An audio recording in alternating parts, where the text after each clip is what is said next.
Good morning, brothers and sisters. Today is Thursday, June 26, 2025. Our daily gospel, St. Matthew chapter 7, verses 21 to 29.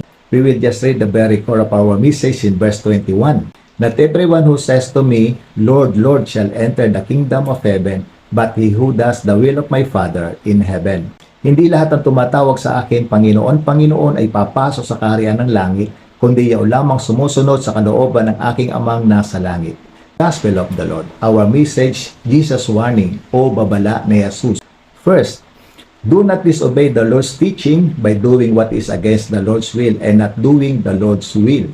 Huwag sumuway sa turo ng Panginoon sa pamamagitan ng paggawa ng labag sa kalooban ng Panginoon at hindi paggawa ng kalooban ng Panginoon. And second, do not be like a foolish builder who did not carry out the teaching and for the Lord, but rather be like a wise builder who does it to perfection.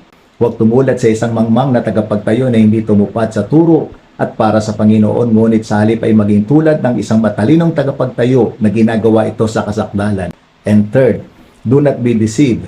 Jesus and His teaching are a warning to those who neglect and reject it, but a blessing to those who love and obey it.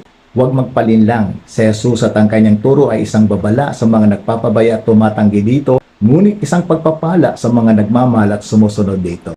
Good morning and God bless us all.